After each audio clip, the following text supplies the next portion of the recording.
Hi guys, आज की इस वीडियो में हम डिस्कस करेंगे गिब्स फ्री एनर्जी के बारे में। गिब्स फ्री एनर्जी क्या होती है, साथ ही साथ इसका रिलेशन हम पढ़ेंगे ई सेल के साथ। गिब्स फ्री एनर्जी का रिलेशन इलेक्ट्रोड पोटेंशियल के साथ क्या होता है, एंड इलेक्ट्रोड पोटेंशियल जो होता है स्टैंडर्ड कंडीशन पे, उसका रिलेशन इक्विलिब्रियम कांस्टेंट के साथ क्या होता है। तो सबसे पहले शुरुआत करते हैं गिब्स फ्री एनर्जी के से।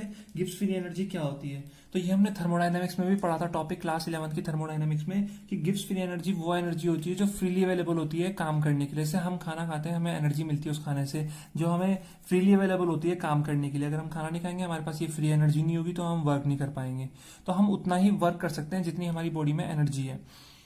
तो अगर हमें सिंपल गिब्स एनर्जी को, फ्री एनर्जी को डिफाइन करना है, तो हम बोलेंगे कि energy which is freely available for doing the work. जो एनर्जी फ्रीली अवेलेबल होती है सिस्टम में काम करने के लिए, उसी को हम बोलते हैं गिब्स फ्री एनर्जी। और अगर हमें बताना है कि हमने कितना वर्क किया, तो हम ऐसे भी चेक कर सकते हैं कि हमारी एनर्जी कितनी डिक्रीज हुई है। तो जितनी हमारी एनर्जी डिक्रीज हुई होगी, उतना ही हमने वर्क किया होगा। तो वर्क जो होता है, वर्क ऑब्टेन बराबर डिक्रीज इन फ्री एनर्जी के बराबर होता है। ये नेगेटिव साइन इंडिकेट करता है कि फ्री एनर्जी जो है वो डिक्रीज हो रही है। चलिए आगे इसके ऊपर हम बात करते हैं। जैसे कोई भी, फिलहाल हम इस चैप्टर में सेल के बारे में बात कर रहे हैं, तो अगर कोई भी सेल वर्क करता है, तो work done by a cell का जो फॉर्मूला होता है वो Q इंटू वी के बराबर होता है। Q into V, charge into potential. ठीक है, ध्यान रखना है, work done in a cell is in form of electrical energy, मतलब चार्ज इंटू पोटेंशियल की फॉर्म में होता है। फिजिक्स में भी मैंने पढ़ा था। तो वर्क डन बराबर, और चार्ज किसके बराबर होता है, एन इंटू ई। ठीक है, एन इंटू ई। क्यू होता है ना, क्यू बराबर N into E, integral multiple of number of electron, fundamental charge. ये हमने फिजिक्स में ही पढ़ा था, क्वांटाइजेशन ऑफ चार्ज में। तो वर्क डन बराबर N into E into V, और वी को हम केमिस्ट्री में क्या बोलते हैं, E M F, E note cell, electrode potential. तो वर्क डन बराबर एन ई, वी को हम क्या बोलते हैं, ई सेल। तो यहाँ से हमारे पास फॉर्मूला आ गया, वर्क डन बराबर एन ई सेल। तो वर्क डन बराबर एन, और इलेक्ट्रॉन पे कितना चार्ज होता है, 1 फैराडे का। हम इलेक्ट्रॉन को, एक इलेक्ट्रॉन पे कितना चार्ज होता है, 1 फैराडे। ठीक है, हमने बात की थी ना कि 1 मोल इलेक्ट्रॉन पे कितना चार्ज होता है, फैराडे। तो एफ एन ई को हमने एफ लिखा, तो ये हो गया ई सेल। और अभी हमने डिस्कस किया था कि वर्क डन जो होता है वो किसके बराबर होता है, डिक्रीज इन फ्री एनर्जी के बराबर होता है। तो ये आ गया एन एफ ई सेल। तो यहां से डेल जी की जो वैल्यू आ गई, वो आ गई माइनस का N F E cell. Clear हुआ। तो यहां से डेल जी की वैल्यू आ गई एन एफ ई सेल। और अगर हम इसे स्टैंडर्ड कंडीशन पे लिखते हैं, तो ये आ जाएगा डेल जी नोट बराबर माइनस का N F E note cell. हम इसको इस तरह भी दिखा सकते हैं कि डेल जी नोट बराबर माइनस का N F E note cell. Clear हुआ। तो ये जो है हमारी गिब्स फ्री एनर्जी का रिलेशन आ गया। एक चीज हमेशा ध्यान रखनी है, गिब्स फ्री एनर्जी जो एक एक्सटर्नल प्रॉपर्टी होती है, गिब्स फ्री एनर्जी, ठीक है, गिब्स फ्री एनर्जी जो है वो एक एक्सटर्नल प्रॉपर्टी होती है, जिसकी वैल्यू डिपेंड करती है किस पे, थर्मोडायनामिक्स में हम डिस्कस कर चुके हैं प्रॉपर्टीज, एक्सटर्नल और इंटरनल प्रॉपर्टीज क्या होती हैं। तो गिब्स फ्री एनर्जी एक एक्सटर्नल प्रॉपर्टी होती है जिसकी वैल्यू डिपेंड करती है एन पे। एन अगर चेंज होगा तो गिब्स फ्री एनर्जी की वैल्यू भी क्या हो जाएगी, चेंज। अब कैसे होगी चेंज, सपोज कीजिए, जैसे एग्जाम्पल ले रहा हूं मैं कि copper gives copper 2+ plus 2 electron. तो यहाँ पे 2 इलेक्ट्रॉन का लेन देन हो रहा है, तो डेल जी की जो वैल्यू है वो कितनी हो जाएगी, माइनस का एन, एन मतलब नंबर ऑफ इलेक्ट्रॉन, तो 2 F E cell, E cell. ठीक है, इस तरह से हो जाएगी। अच्छा, अगर मैं एग्जांपल ले रहा हूँ यहाँ पे कि मल्टीप्लाई कर रहा हूँ, 2Cu gives 2Cu 2+ plus 4 electron. तो इस केस में डेल जी की जो वैल्यू हो जाएगी वो कितनी हो जाएगी, माइनस का 4 एफ ई सेल। ठीक है, उस केस में ये वैल्यू हो जाएगी, पहले वाले केस में ये वैल्यू थी। तो इसका मतलब डेल जी की वैल्यू किस पे डिपेंड कर रही है, एन पे डिपेंड कर रही है, बिकॉज एफ की वैल्यू कांस्टेंट है और ई सेल कांस्टेंट होगा। ध्यान रखना है। ठीक है, अब चलते हैं हम अपने नेक्स्ट कॉन्सेप्ट की तरफ। वो कॉन्सेप्ट क्या है, तो आई होप इतना समझ में आ गया होगा कि गिब्स फ्री एनर्जी क्या होती है। अब हम चलते हैं नेक्स्ट कॉन्सेप्ट की तरफ। ठीक है, देखिए नेक्स्ट कॉन्सेप्ट में हम ये समझेंगे, हम 2 केस में इस कॉन्सेप्ट को डिवाइड कर देते हैं, केस फर्स्ट और केस सेकेंड। देखिए केस फर्स्ट क्या है, जैसा कि अभी हमने फॉर्मूला लिखा कि डेल जी जो होता है वो क्या होता है, माइनस का एन एफ ई सेल। तो मान लेते हैं कि जैसे हमने ई सेल निकालना सीखा था, इनसे पहली वाली प्रीवियस वीडियोस जो थी उसमें हमने ई सेल निकालना सीखा था। तो ई सेल मान लीजिए नेगेटिव आ रहा है, ई सेल क्या आ रहा है, या पॉजिटिव आ रहा है। मान लीजिए ई सेल की वैल्यू पॉजिटिव है, तो अगर मैं यहाँ पे एक पॉजिटिव वैल्यू रखता हूं, तो पॉजिटिव इंटू नेगेटिव क्या होगा, नेगेटिव। तो उस केस में डेल जी क्या आएगा, नेगेटिव, मतलब लेस देन 0 आएगा। क्लियर हुआ। और अगर ई सेल पॉजिटिव होगा तो डेल जी क्या होगा अपने आप नेगेटिव। तो उस केस में ध्यान रखना है सेल रिएक्शन जो होगी वो स्पॉन्टेनियस होगी, ठीक है, सेल रिएक्शन स्पॉन्टेनियस होगी। सेल जो है वो वर्क करेगा, सेल डू वर्क, और रिएक्शन जो होगी वो फिजिबल होगी, सेल रिएक्शन जो होगी वो फिजिबल होगी। लेकिन सेकंड केस, अगर ई सेल किसी सेल का ई सेल जो है वो नेगेटिव आ रहा है तो उसका डेल जी क्या आएगा पॉजिटिव। क्यों? क्योंकि डेल जी का फॉर्मूला होता है माइनस का एन एफ ई सेल। तो ये अगर नेगेटिव है और यहाँ एक पहले से नेगेटिव साइन है तो नेगेटिव नेगेटिव क्या होते हैं पॉजिटिव। तो उस केस में डेल जी जो आएगा वो पॉजिटिव आ जाएगा। और डेल जी जब पॉजिटिव आएगा कब आएगा? जब ई सेल नेगेटिव होगा। तो उस केस में सेल की जो रिएक्शन होगी वो क्या होगी? नॉन स्पॉन्टेनियस होगी। तो ये हमने पहले भी बात की है प्रीवियस वीडियोज में, इसी सीरीज की, इसी चैप्टर की। सेल वर्क नहीं करेगा, सेल डू नॉट वर्क, और रिएक्शन जो होगी वो नॉन फिजिबल होगी। Cell reaction is non feasible. तो अगर हमें क्वेश्चन में दिया जाए कि बताओ क्या, कुछ न्यूमेरिकल देंगे और लास्ट में पूछेंगे कि सेल वर्क करेगा या नहीं करेगा, या फिर सेल रिएक्शन जो है वो स्पॉन्टेनियस होगी या नहीं होगी, तो कैसे चेक करते हैं? तो या तो हमें वहां पे ई सेल निकालना पड़ेगा या फिर हमें वहां पे डेल जी निकालना पड़ेगा। तो जरूरी नहीं है कि हम हर क्वेश्चन में ई सेल ही निकालेंगे या हर क्वेश्चन में डेल जी की वैल्यू ही निकालेंगे, पॉजिटिव नेगेटिव।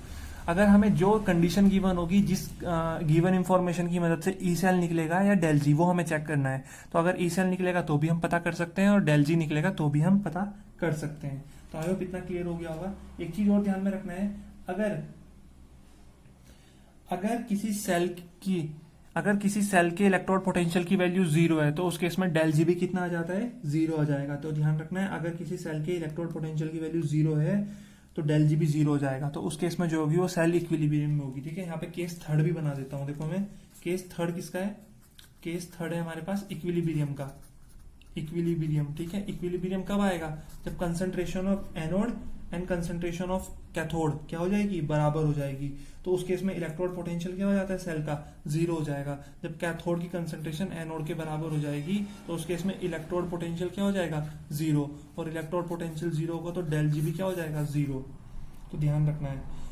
तो जब हम यहाँ पे इक्विलिब्रियम की बात हो ही चुकी है तो यहाँ पे एक और टर्म इंट्रोड्यूस कराते हैं, इक्विलिब्रियम कांस्टेंट। तो हम देखते हैं कि इक्विलिब्रियम कांस्टेंट का ई सेल के साथ क्या रिलेशन होता है और इक्विलिब्रियम कांस्टेंट का डेल जी नोट के साथ क्या रिलेशन होता है और ई नोट के साथ क्या रिलेशन होता है, ठीक है। तो इसी रिलेशन को चेक करने के लिए हम बढ़ते हैं आगे अपने टॉपिक की तरफ, चेक करते हैं रिलेशन। तो अब हम पढ़ने वाले हैं कि रिलेशन बिटवीन, क्या पढ़ेंगे? रिलेशन बिटवीन इक्विलिब्रियम कांस्टेंट, किससे डिनोट करते हैं? केसी से, and E note cell. Equilibrium constant और ई नोट सेल के बीच में क्या रिलेशन होता है यही हम चेक करेंगे। तो चलिए चलते हैं, चेक करते हैं। नर्स्ट इक्वेशन जो है वो नर्स्ट इक्वेशन हमें बोलती है कि ई सेल जो होता है वो किसके बराबर होता है? E note cell minus R T upon N F natural log product upon reactant. ये होती है नर्स्ट इक्वेशन। अगर इक्विलिब्रियम का केस होगा, इक्विलिब्रियम पे ई सेल किसके बराबर हो जाता है? 0 के बराबर हो जाता है। तो इक्विलिब्रियम पे ये टर्म तो 0 होगी। तो इक्विलिब्रियम पे ई नोट सेल की जो वैल्यू है ये वैल्यू पॉजिटिव हो जाएगी इधर जाके। और साथ ही साथ इक्विलिब्रियम पे concentration of product upon concentration of reactant भी क्या हो जाती है? 1 हो जाती है। दोनों की कंसंट्रेशन 1 हो जाती है। तो ये वैल्यू जब इधर जाएगी तो ये वैल्यू हो जाएगी, सॉरी इसको हम लिख सकते हैं KC. Concentration of product upon concentration of reactant को हम लिखते हैं केसी। मतलब इक्विलिब्रियम कांस्टेंट क्या होता है, कैसे निकालते हैं? कंसंट्रेशन ऐसे नहीं हम बोल सकते कि बराबर हो जाती है, लेकिन इसको हम 1 नहीं लेंगे। हम बोलेंगे इक्विलिब्रियम कांस्टेंट की जो वैल्यू होती है वो किसके बराबर होती है? Concentration of product upon concentration of reactant के बराबर होती है, ठीक है। तो इसे हम केसी भी लिख सकते हैं। तो ये टर्म जब इधर जाएगी तो ये बन जाएगा R T upon N F log KC, ये बन जाएगा। तो सॉरी नेचुरल लॉग, ठीक है ना। ये तो अभी तो नेचुरल लॉग ही है ना, 2.303 से मल्टीप्लाई थोड़ा ना हुई। तो अब क्या करेंगे? ई नोट सेल बराबर, इसे हम 2.303 से मल्टीप्लाई कर देंगे ताकि ये जो नेचुरल लॉग है किसमें कन्वर्ट हो जाए? log टू दी बेस 10 में कन्वर्ट हो जाए। तो ये log टू दी बेस 10 में कन्वर्ट हुआ, केसी आ गया। और जब आर टी और एफ की वैल्यू पुट करेंगे तो ये हो जाएगा हमारा ई नोट सेल बराबर 0.0591 अपॉन एन लॉग केसी। तो देखो यहां से हमारे पास ई नोट सेल और केसी के बीच में जो है वो एक फॉर्मूला डिराइव हो चुका है। और इसी पे हमारे जो है वो क्वेश्चन बनते हैं, ठीक है। अच्छा, यहाँ पे हम डेल जी नोट के साथ भी रिलेशन बताते हैं। डेल जी नोट के साथ क्या रिलेशन होता है, जैसा कि हम लोग जानते हैं कि डेल जी नोट जो होता है वो किसके बराबर होता है, minus N F E note cell के बराबर होता है, स्टैंडर्ड कंडीशन।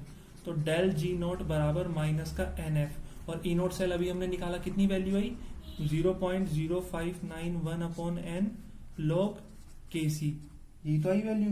तो यहाँ से अगर मैं एन से या इस तरह भी हम लिख सकते हैं, इसको अगर हम ऐसे ना लिखें, ठीक है, इसको हम अगर ऐसे ना लिखें और ऐसे लिखें कि डेल जी नोट बराबर माइनस का एन एफ, और ये वाली टर्म अगर हम लिखते हैं, ये वाली टर्म लिखेंगे तो कितना आएगा, 2.303 R T upon N F log K C. ऐसा हमने इसलिए किया था कि एन एफ से एन एफ कैंसिल हो जाए, तो डेल जी नोट की वैल्यू हो जाएगी -2.303 आर टी लॉग के सी।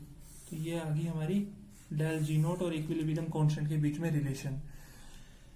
तो ये रिलेशन काफी इंपॉर्टेंट है, इनके ऊपर एग्जाम में क्वेश्चन भी पूछे जाते हैं, और इनफैक्ट हम अभी इनके ऊपर जो न्यूमेरिकल प्रॉब्लम्स है वो सॉल्व करके भी देखेंगे, बिकॉज ये थ्योरेटिकल पार्ट है। थ्योरेटिकल पार्ट हम कहीं से ही पढ़ सकते हैं, लेकिन जब तक हम उनके ऊपर प्रॉब्लम सॉल्व नहीं करेंगे तब तक हमारे उस पर्टिकुलर टॉपिक के जो है कॉन्सेप्ट क्लियर नहीं होंगे। तो चलते हैं न्यूमेरिकल प्रॉब्लम्स की तरफ, क्या बोल रही है न्यूमेरिकल प्रॉब्लम्स, देखते हैं। तो चलिए, जैसे पहली न्यूमेरिकल प्रॉब्लम हमारे सामने है कि calculate the equilibrium constant of the reaction, ठीक है, copper plus twice of AG gives copper 2 plus twice of AG. E note cell given है हमें, ठीक है, ई नोट सेल हमें गिवन है कितना, ई नोट सेल हमें गिवन है 0.46। एन की वैल्यू पता है हमें, 2 इलेक्ट्रॉन, यहाँ पे भी ये 2 प्लस एन की वैल्यू कितनी होगी 2, क्योंकि यहाँ पे 2 इलेक्ट्रॉन, 2 का 2 प्लस है, यहाँ पे 1 प्लस है, एलसीएम कितना आएगा इनका 2 ही आने वाला है, ठीक है। हमें ई नोट सेल दे रखा है, हमें इक्विलिब्रियम कांस्टेंट निकालना है। तो अभी हमने रिलेशन पढ़ा ई नोट सेल और इक्विलिब्रियम कांस्टेंट का बीच में, ये फॉर्मूला। तो इस फॉर्मूला को हम लिखेंगे यहाँ पे कि ई नोट सेल बराबर 0.0591 अपॉन एन लॉग के सी।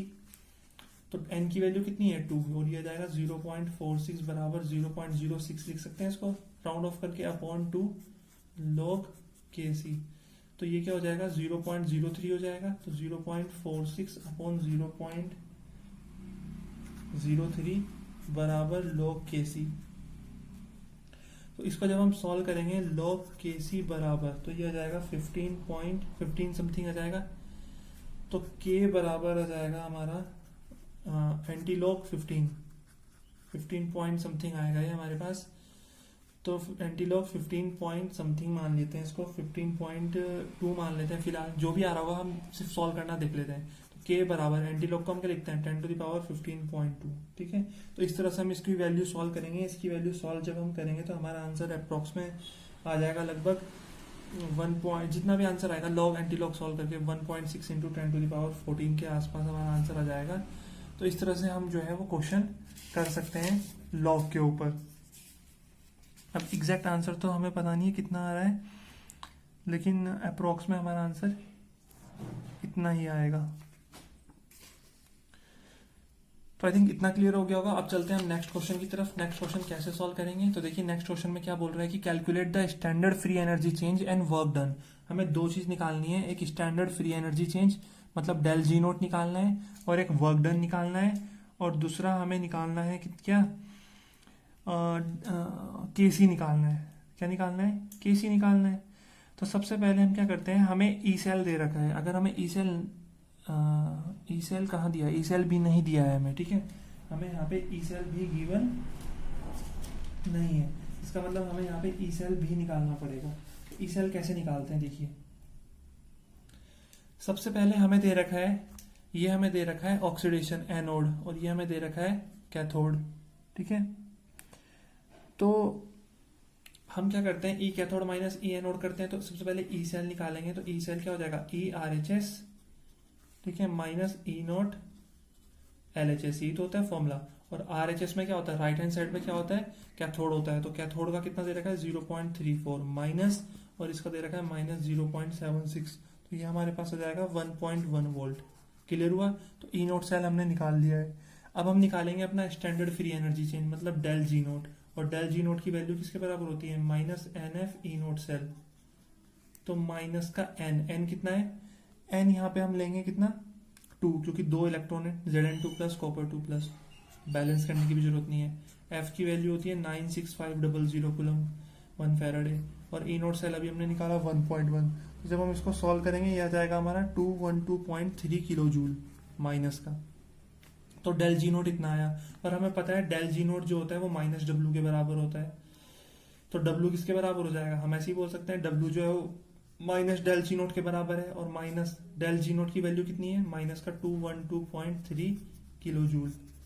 तो यहाँ से डब्ल्यू हो जाएगा minus minus plus 212.3 kilo joule. तो यहाँ से हमने वर्क डन भी निकाल लिया। ठीक है, वर्क डन आ गया, स्टैंडर्ड फ्री एनर्जी चेंज आ गया।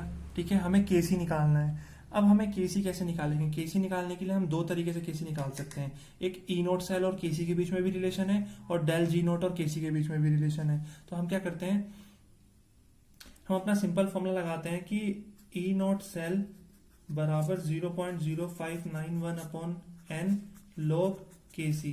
तो ई नोट सेल कितना है 1.1, यह जाएगा एन की वैल्यू कितनी है 2। तो अगर हम इसे डिवाइड करते हैं 0.03 लॉग के सी आ जाएगा। तो लॉग के सी की वैल्यू आ जाएगी 1.1 अपॉन 0.03। तो ये 2 0 और ये 1 0, इससे कैंसिल हुआ तो आ जाएगा 110 अपॉन 3। तो लॉग के सी बराबर आ जाएगा हमारे पास 110 अपॉन 3 को हम डिवाइड करेंगे तो 37.2 के आसपास आती है वैल्यू। तो इसे सॉल्व करेंगे तो के सी, ये लॉग इधर जाएगा एंटी लॉग में कन्वर्ट हो जाएगा।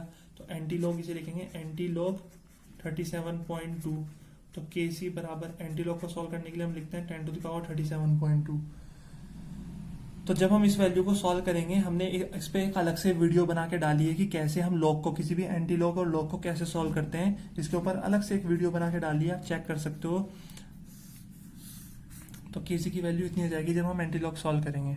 ठीक है, आप जो है प्लेलिस्ट में जाके चेक कर सकते हो, how to solve find antilog and log. हमने इसके ऊपर अलग से एक वीडियो बना के डाल दी है, कैसे हम किसी भी 2 मिनट में किसी भी लॉग और एंटी लॉग की वैल्यू कैलकुलेट कर सकते हैं बहुत जल्द फिंगर टिप्स पे। तो वहां से आप लोग ये सीख सकते हैं कि लॉग और एंटी लॉग की वैल्यू कैसे कैलकुलेट की जाती है। तो आज की इस वीडियो में इतना ही था। आज की इस वीडियो में हमने पढ़ा गिब्स फ्री एनर्जी के बारे में, गिब्स फ्री एनर्जी और ई नोट सेल के बीच में क्या रिलेशन होता है, साथ ही साथ जो इक्विलिब्रियम कांस्टेंट होता है उसका रिलेशन ई नोट सेल और डेल जी नोट के साथ क्या होता है, और कैसे इनके ऊपर बनने वाली प्रॉब्लम्स को हम टैकल कर सकते हैं। तो आई होप इतना समझ में आ गया होगा। नेक्स्ट वीडियो में हम पढ़ेंगे प्रोडक्ट ऑफ इलेक्ट्रोलिसिस के बारे में, जिसमें हम पढ़ेंगे प्रेफरेंशियल डिस्चार्ज थ्योरी के बारे में। काफी इंटरेस्टिंग थ्योरी है। तो मिलते हैं नेक्स्ट वीडियो में।